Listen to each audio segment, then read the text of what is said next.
Beatrice! Beatrice! Beatrice! Every fucking line! Beatrice! Come on. Oh, because the Whitey Show, the Whitey Show, the Whitey Show. Here we go, it's the Whitey Show. I know you like the sound of it. Whitey Show, Whitey Show.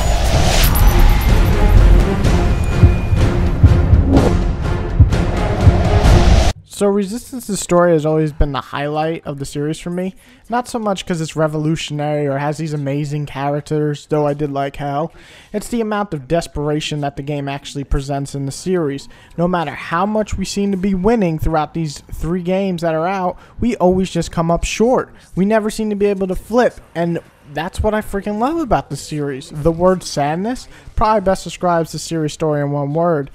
John is a pretty interesting character throughout the game, and definitely has his own personality. A family man first, but a fighter is what makes him even more compelling. If there is any chance at all to give Jack a better life... Yeah, but if I go, I might never... Don't make me choose, Joe. Don't do that to me. Don't. Go. And while Hal is out of the picture, he basically starts up this game and changes everything. No more military fight back. No, we are on this very, very long road towards New York to try to stop the Chimera with one last trick. You know how that goes. All right, here's the deal. You give the old man some pills, I'll help you take down that dropship. Then once the VTOL is powered up and he's healthy enough to travel, you give us both a ride to New York City. You meet some interesting characters along the way, though the strongest part is definitely the feel of getting back to your family, no matter how little hope there is of actually doing that. I found with strong voice acting and pretty well made script, you get a pretty well done story in this game. I can't say it's revolutionary or anything since it feels like you've seen this before in movies and games, but when it's so well done, can you really complain?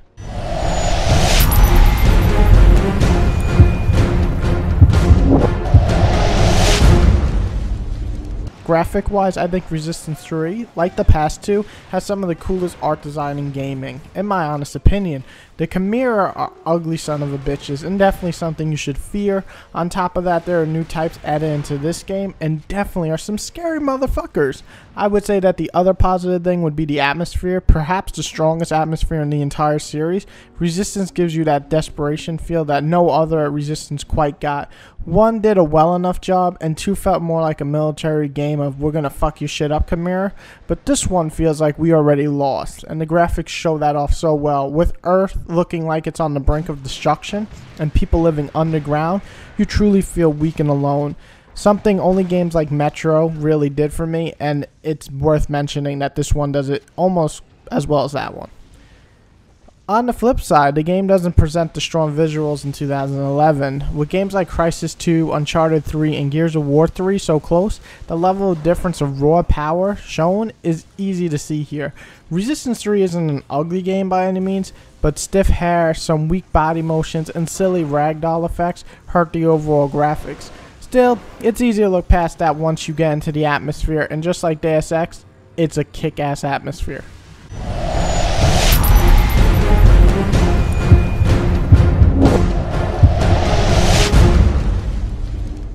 The gameplay. Now, this is where I think a lot of fans are split and all that because they keep changing in the Resistance series. Gameplay-wise, Resistance, in my opinion, remains to impress. I've always felt Resistance was closest to Halo of all other shooters out there for the different types of weapons it gives you. The game does not disappoint, from guns that freeze baddies to a gun that electrifies them to ones that tag them, and then the Chimera can run around wherever they want and you can shoot anywhere and it'll, home at them. That's awesome. Awesome and amazing feature, making the gunplay refreshing and exciting, something that lacks in just about every other first-person shooter out there, since they always give you standard military, dumb, boring-ass weapons. With each weapon, you get an RPG feature. The more you use the gun, the more you level it up. The more you level it up, the better features you get. The best part about this game, and it makes you feel like you're playing your own way. You like a shotgun? Okay, use it more, and the more powerful it becomes. You like snipers? Use that more, it'll level up, and then it'll become your ultimate weapon, giving you features that it didn't have at level 1 that it will get in level 2 or 3. Things like that definitely make the replayability obvious. Now the bad.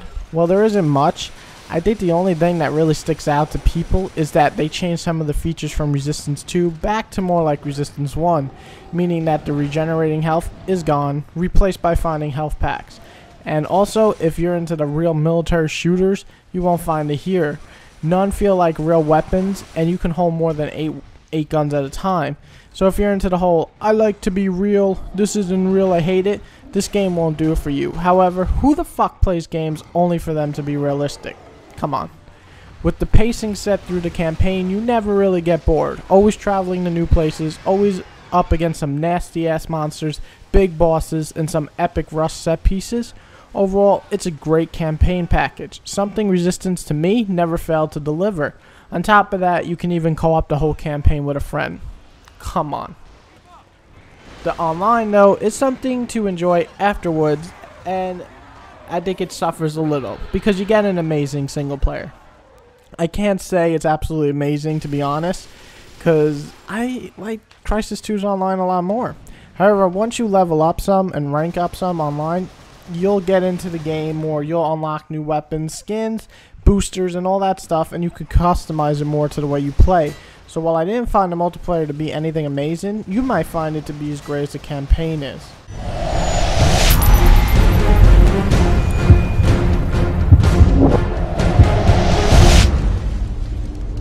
So, Whitey, did you like Resistance 3?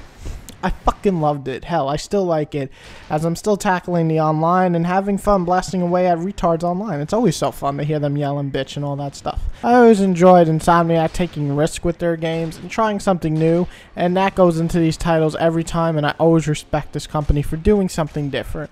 Sure, the graphics aren't the best out there. Sure, the online isn't going to be able to compete with the bigger shooters out this year, and it's a sci-fi game, so it won't be for every first-person shooter fan out there.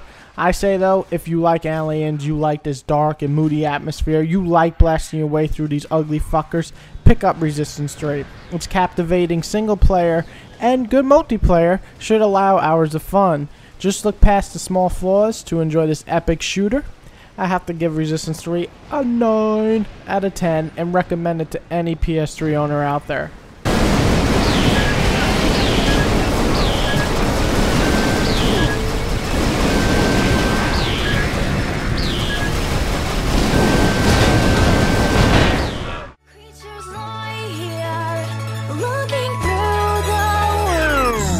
How should I feel when you don't give a damn? When you call me a monster instead of a man? When you don't get how much I care for you, that I would actually sacrifice myself for you.